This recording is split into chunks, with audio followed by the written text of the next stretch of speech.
तो आज बारिश काफी तेज हो रही है और इस वजह से आप लोग क्लास नहीं आ पाए। मुझे ऑनलाइन क्लास लेने पड़ रही है आप लोगों की। और उसमें भी सारे बच्चे ज्वाइन नहीं किए हैं, अच्छा नहीं लग रहा है। आप लोग जरा आज सीखेंगे ये कि पिछले क्लास में जो आपने पढ़ा था उसको भूला कि नहीं आप लोगों ने। अगर याद रखे हैं तो बहुत गलत बात है, भूल चुके हैं तभी पढ़ाने में मजा आएगा। बोलिए।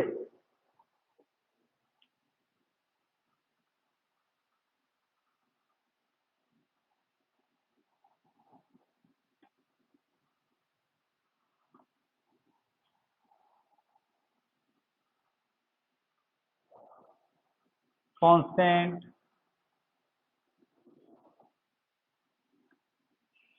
तो ये टॉपिक हम लोगों का चल रहा था, शायद मेरे को पूरा याद है, तो यही टॉपिक होनी चाहिए आप लोगों की।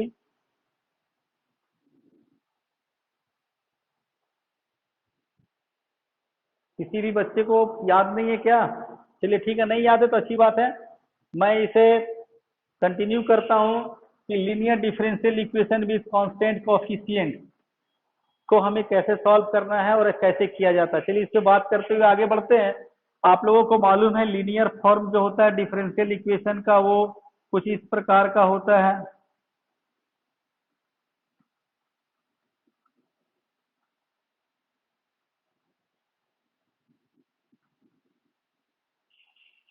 आप इसको लेके जा सकते हो एन। यहाँ पे पता है आप लोगों को कि a naught a one a two ये सब कॉन्स्टेंट्स हैं। Where a naught a one a n are constant. आ गया है क्लास में क्या आनंद?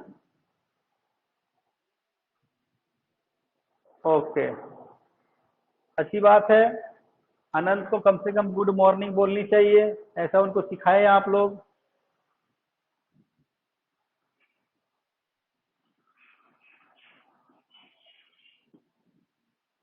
Good morning, good morning. चलिए ठीक है, आपकी आवाज आ गई मेरे तक। अब सुनिए, ये जो लीनियर डिफरेंशियल इक्वेशन है इसका फॉर्म आप लोगों को पता है। ध्यान देंगे आप लोग, ये जो लीनियर डिफरेंशियल इक्वेशन का फॉर्म है इसमें a naught a one a two a n ये जो है हमारे कांस्टेंट्स हैं। अब हम लोगों को आज ये सीखना है, मेरे द्वारा आप लोग सीखेंगे तो जो सॉल्यूशन होता है जिसे आप लोगों ने देखा था कि हमने सॉल्यूशन कॉम्प्लीमेंट्री फंक्शन के रूप में आपको लिखने सिखाया था C one e to the power m one x C two e to the power m two x. मैंने आप लोग को डायरेक्ट पिछले क्लास में बताया था लिखने का तरीका इस तरह से लिखा क्यों जाता है ये जानना जरूरी है। इसे लिख क्यों सकते हैं हम लोग सॉल्यूशन को। तो आइए मैं इसके बारे में डिटेल्स आपको बतला देता हूँ कैसे कैसे क्या होता है। अगर आप लोगों ने पिछले क्लास में कॉम्प्लीमेंट्री फंक्शन निकालने सीखा है तो उसके जड़ तक जाएं कि वो कैसे बना होगा। तो जैसे कि मेरे पास ये लीनियर डिफरेंशियल इक्वेशन है और इसे सॉल्व करके हमें उसके सॉल्यूशंस को उस रूप में लिखने का जो टेक्निक है कैसे आया और कैसे कर सकते इसके बारे में जानेंगे। तो मान लिया जाए, सपोज कर लिया जाए इस डिफरेंशियल इक्वेशन के ओनली टू सॉल्यूशंस हैं। कितने हैं? Two solutions. Suppose equation one has only two solutions y1 and y2। y1 and y2 अगर इसके सॉल्यूशन होंगे तो नो डाउट कि y1 और y2 को मैंने मान लिया कि इसके मात्र दो सॉल्यूशन है इस इक्वेशन के। तो आपको पता है कि किसी भी इक्वेशन का जो सॉल्यूशन होता है वो उसको सेटिस्फाई करता ही है। तो y1 अगर सॉल्यूशन है इस इक्वेशन का तो नो डाउट कि it will satisfy this equation. तो you can write a naught d n y one d x n plus a one d n minus one y one d x n minus one plus a two d n minus two y one d x n minus one plus dot dot a n y one equal to zero. तो ये first solution जो है इस equation को satisfy करेगा। तो second वाला जो है y2 वो भी तो इसको सेटिस्फाई करेगा।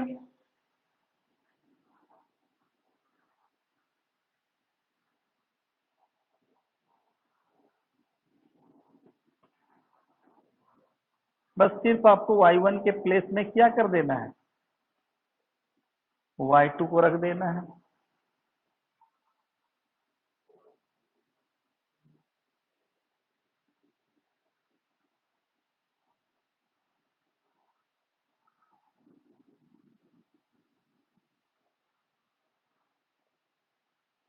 तो अगर आप लोगों को समझ में आ रहा है कि दोनों का दोनों सॉल्यूशन इसको सेटिस्फाई करेंगे, तो वो इस तरह से इक्वेशन लिखेंगे इनके लिए। अब रह गई बात कि सर ऐड करके दोनों सॉल्यूशन को हम आपने लिखा था पिछले क्लास में, वो कैसे पॉसिबल है।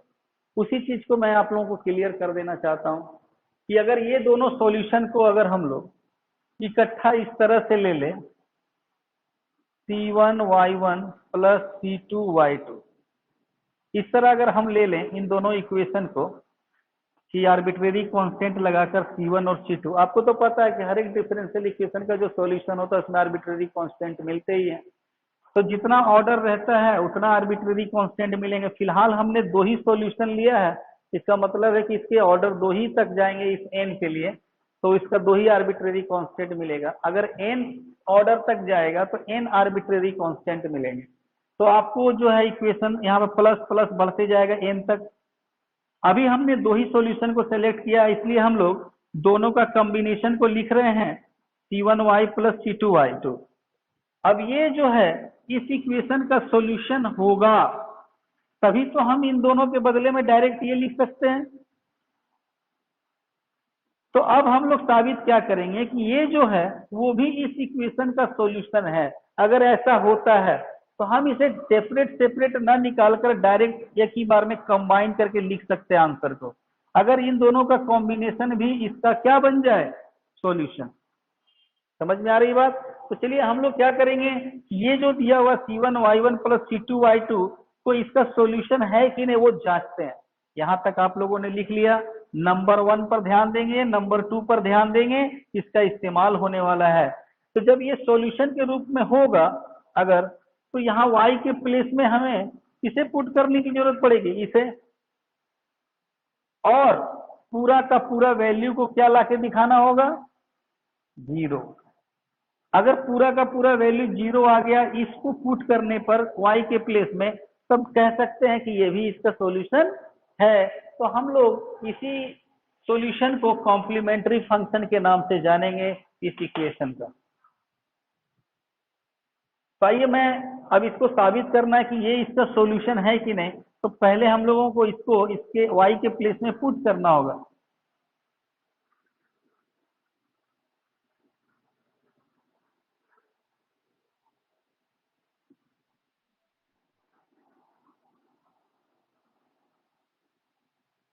बोलिए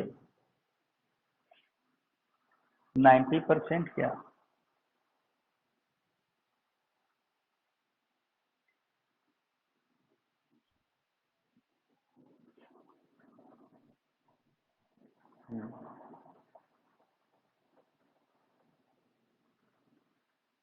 आपकी आवाज सराउंड में आ रही है।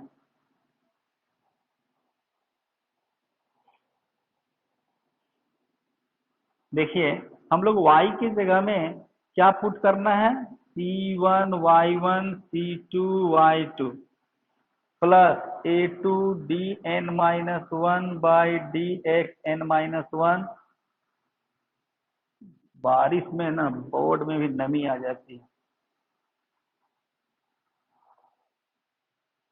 यहाँ पर हमें भरना है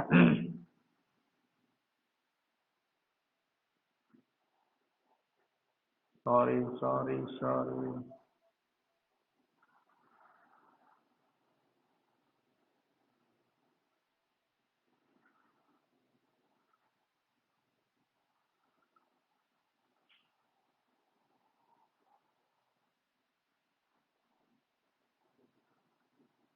y की जगह में C1y1 C2y2 मैंने लिख दिया, और इसे हमें 0 ला करके दिखाना है। इसे हमें क्या ला करके दिखाना है, 0। तो देखिए बहुत ज्यादा समय मैं नहीं लूंगा, आप लोगों को तुरंत बता देता हूँ। A0 ये 2 प्लस में है तो आप इसको 2 हिस्से में बांट सकते हो। एक हो जाएगा C1Y1 और एक हो जाएगा A0 DN XN C2Y2। तो पहले हम लोग क्या करते हैं कि C1 वाले पार्ट को C1Y1 वाले पार्ट को एक साथ लेते हैं।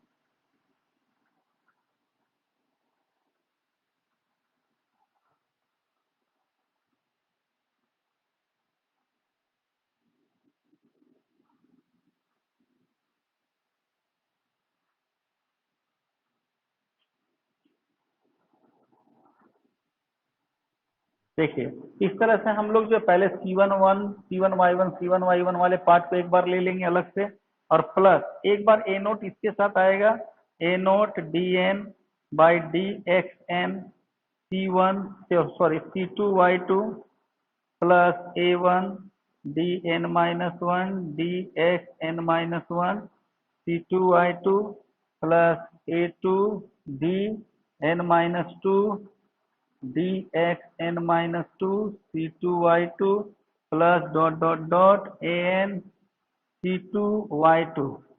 अब देखो आप लोगों को इक्वेशन 1 और इक्वेशन 2 आप लोगों ने देखा होगा। सभी में से अगर C1 को यहाँ तो हम कॉमन ले सकते हैं क्योंकि ये तो कांस्टेंट टर्म है। तो C1 को अगर बाहर ले लिया जाए तो हमें क्या प्राप्त होगा? हमें प्राप्त होगा A0 DN C1Y1 by DXN, sorry यहाँ पर C1 नहीं होगा, C1 तो मैंने केवल कॉमन ले रखा है, plus A1 DN-1 DXN-1 Y1 plus A2 DN-2 DXN-2 Y2। ओ सॉरी पहले तो 1 वाला चल रहा है ना जी।